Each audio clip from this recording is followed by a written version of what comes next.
Hello, my name is Dr. Gimel Rogers. I'm a licensed clinical and forensic psychologist. This webinar is designed to provide an introduction to the power and control wheel of historical trauma. Before I get more into the details of the wheel, I would like to highlight the purpose of the wheel. Oftentimes, when working with clients, whether clinically or forensically, social cultural factors are sometimes not gathered during the intake or the interview, or if the information is gathered, it is not taken into consideration to understand one's presentation. When therapists and clinicians who are not trauma-informed mental health professionals do not take into consideration social cultural factors, they often misattribute or mislabel their client's presentation. Furthermore, they may overlook the adverse impact of historical trauma, which is operationalized for this publication as the long-term effects of genocide and slavery on oppressed ethnic populations. The wheel, which will be described, is a guide to assist mental health professionals when working with ethnically diverse populations to understand, explore, and process the dynamic of power and control within the context of historical trauma. As Dr. Joy DeGruy stated, you cannot heal what you don't understand. Thus, it is critical for mental health professionals to comprehend that life is more than just unfair, and that out of historical trauma develop the deleterious effects of contemporary oppression in the forms of systematic oppression and the manifestation of post-traumatic stress symptomology.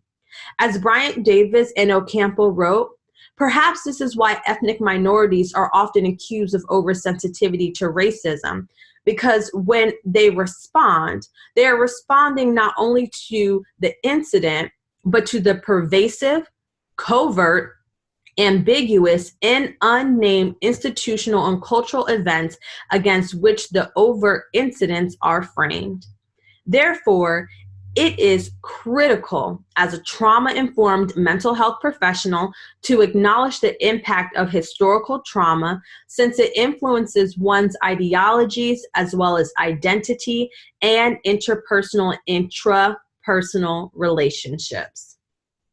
For the purpose of this wheel, intergenerational trauma, in other words, historical trauma, also known as transgenerational trauma, is defined as the cumulative emotional and psychological wounding over the lifespan and across generations, emanating from massive group trauma experiences. Systematic oppression is operationalized as when established laws, customs, and practices systematically reflect and produce inequities based on one's membership in targeted social identity groups. These constructs illustrate how the systems which were more overt centuries and decades ago still exist, but presently are now more covert. Understanding historical trauma is knowing that descendants of various groups, for example, slavery, Holocaust, Trail of Tears, Japanese internment camps, and Armenian genocide still live with the ramifications that were inflicted upon them. Lastly, one effect of historical trauma, which providers should be familiar with, is the concept of cultural paranoia. Cultural paranoia is the constant vigilance to recognize potential threats given one's phenotype. It is a healthy vigilance for survival and to maintain one's life due to policing of targeted populations. Before I describe the wheel, I would like to provide an interviewing technique to gather such information. I would like to use the addressing model by Hayes. It's a good reference, particularly if you are new to being culturally sensitive and trauma-informed, and using it to collect one's intersect. When I talk about one's intersect, it is actually everything that makes up the person and who they are. such as generational influences, if they have any disabilities, their religion and spiritual orientation, because that can also influence their moral compass and decisions that they make and how one sees the world, ethnic and racial identity, social economic status, sexual orientation, indigenous heritage, national origin, and gender identity. These are all very important data points that you need to gather from your client, whether clinically or forensically, because then it helps give you another data point about how this person may see the world as well as operate in the world. The first one that I would like to talk about on the will is systematic resource denial. Now, I just want to highlight that similar to the original power and control wheel, the main category describes the different forms of power and control. And the subcategories or phrases listed are tactics used by perpetrators and describes how it can take place. I will describe the tactics as well as potential effects. The first one I want to highlight is denial of educational rights. Denial of educational rights, such as disparity of resources in certain geographic locations.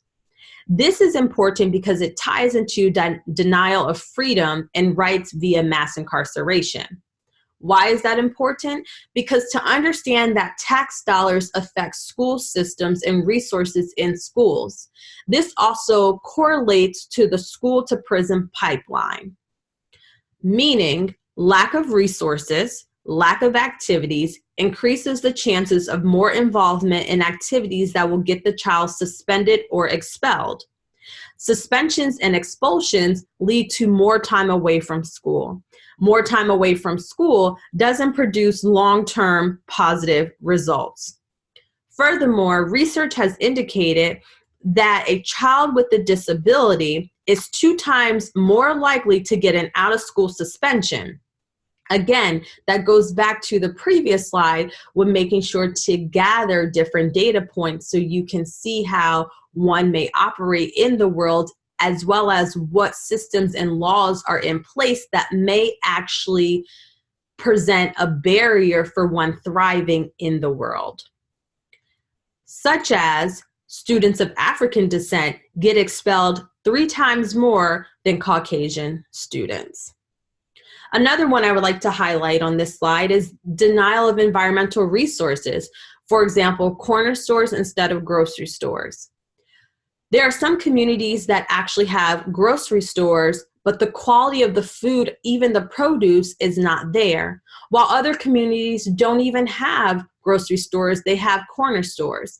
And this is very important because, one, if a person doesn't have the transportation to get to a grocery store, to a better neighborhood that has better food supply, then that is actually hindering and negatively impacting their development, because we know that food affects one's mood, and one's mood also affects one's cognitive ability, which you can see through the lack of concentration as well as emotional regulation. Therefore, this all ties into how one presents and how one is perceived. Next, I would like to highlight the denial of collectivistic viewpoints via family disruption and separation due to recurrent residential moves, separations from parent figures, frequent change of caregiver, or involvement with child welfare services. Family separation leads to health problems, increased risk-taking behaviors, faster life history events, and more likely to perpetuate that cycle. Therefore, it all ties in together when you look at mental side, which is mental homicide or suicide through denial of needs, which then can produce and have one feeling hopeless, helpless, and defeated. Economic abuse. Economic abuse In this category, the feeling that one cannot advocate for oneself because of direct or indirect retaliation and implication of non-compliance from the oppressive system. When one feels that they have the inability to advocate for themselves, it produces the fear of unemployment. And therefore, this correlates to job security. And job security is necessary in times of stress and distress. And so when one is feeling mental side, where they ultimately feel hopeless and helpless, and that they cannot advocate for themselves, then they can stay in a job position where they are being treated less than, where they're facing harassment, as well as where they feel silence and that they don't have a voice. Next, limiting access of economic advancement and financial stability through payday loan centers, title ponds, cash checking, all which have very exuberant interest rates and never-ending cycle of people using those systems because they're not able to pay back the interest rates. The next category is the appropriation of cultural resources, traditions, knowledge. Taking credit for a targeted group's ideas and traditions. This can actually be seen over the years, starting back to various inventions. Manipulation of information and providing disinformation. Now, this actually really leads to a larger issue at hand because people in the targeted group are being misled and misguided. And therefore, when they are misled and misguided through manipulation of information, then they're not able to make informed decisions to actually better their lives and their families. Also, minimizing someone's status or title and making them feel that they have to prove themselves or to prove that they're worthy, even if they have the credentials. Intellectual abuse and assertion of one's privilege over targeted group, and understanding how the manipulation of information and gaslighting can occur in this particular scenario in a professional setting as well. Spiritual abuse. Distortion and denial of religious and spiritual views, use of religion to disempower groups of people, which we have particularly seen in tribal communities and Native American.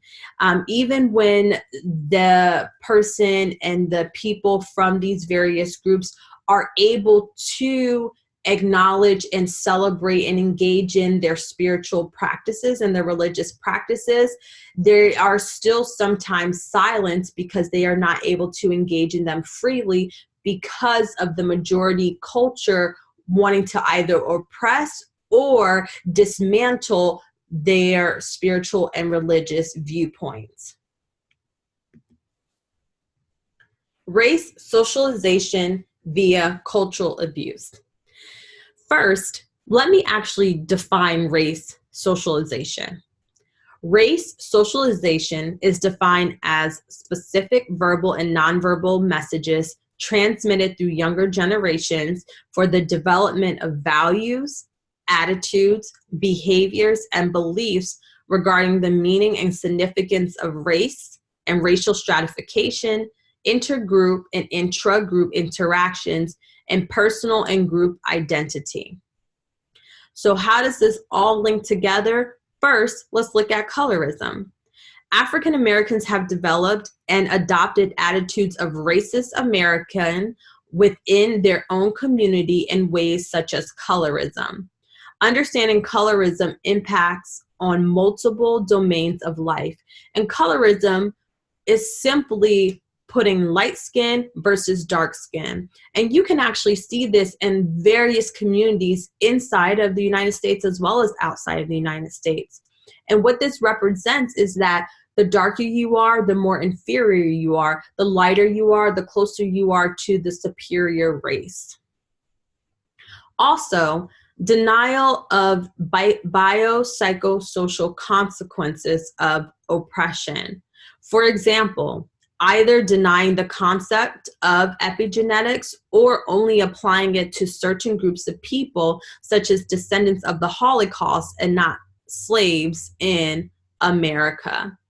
Furthermore, you also see this when people want to dismiss the notion of post-traumatic slave syndrome and its effects of descendants of slaves in America. Furthermore, pathology of activists and activism, which we have seen lately in particularly the past 10 years.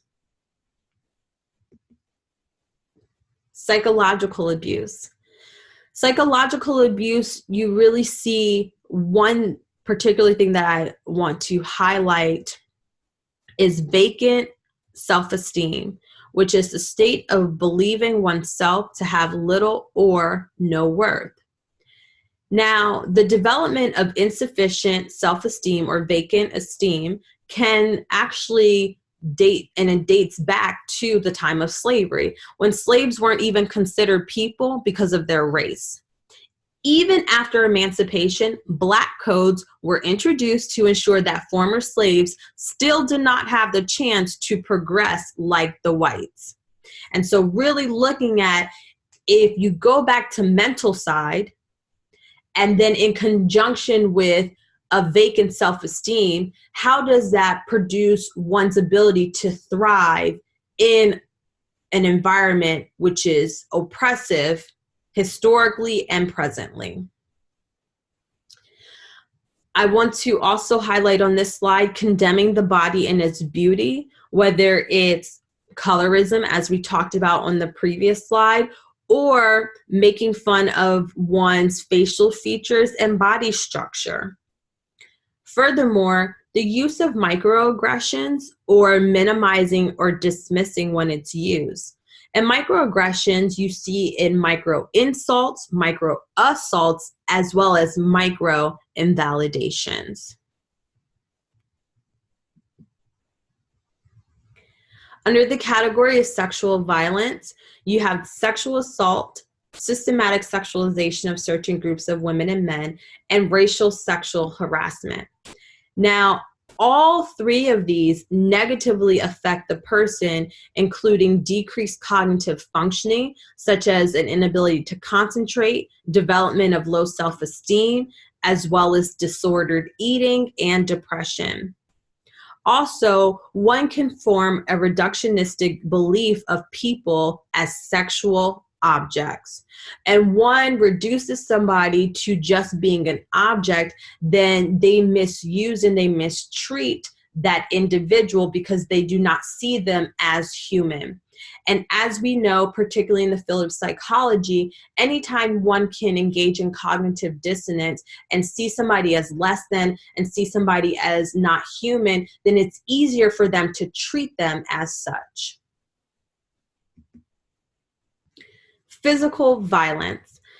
Under physical violence, I really want to highlight the coercion and threat through terror and torture. For example, the effects of policing. The sole purpose of the police department during the slave times was to hunt and find runaway slaves. Therefore, one may question, is this mentality unconsciously present in some forces and agencies today? Is this mentality currently present when one even has the idea to want to engage with somebody who is a part of a policing agency? Furthermore, the dehumanizing institution of enslavement in camps goes back to the mentality that may be unconsciously or subconsciously still present, as we have seen with the separation of families, which goes back to the systematic resource denial. Now, one thing I would like to introduce, and which is one answer, particularly if you are a mental health professional who is new to this field, or you have been working with trauma and not necessarily looking at liberation psychology, which is the fulfillment of basic need in spiritual and existential life, I encourage you to do further research on liberation psychology, because it is to free all people from the enslavement of distorted aspects of the inner lives and from the binding yoke of injustices experienced in their lives within community. And when one is able to experience things within community, one can heal. Again, my name is Dr. Gimel Rogers. I'm a licensed clinical and forensic psychologist, and if you would like for me to come do a presentation to your class or organization, you may contact me at my email address as indicated on the screen. And here are selected references for your further reading and research on this topic. I encourage you to continue to understand the importance of historical trauma, particularly the power and control wheel of historical trauma when working with ethnically diverse populations, particularly ones that have a vast intersectionality. Thank you for your time, and you may always contact me for any further questions.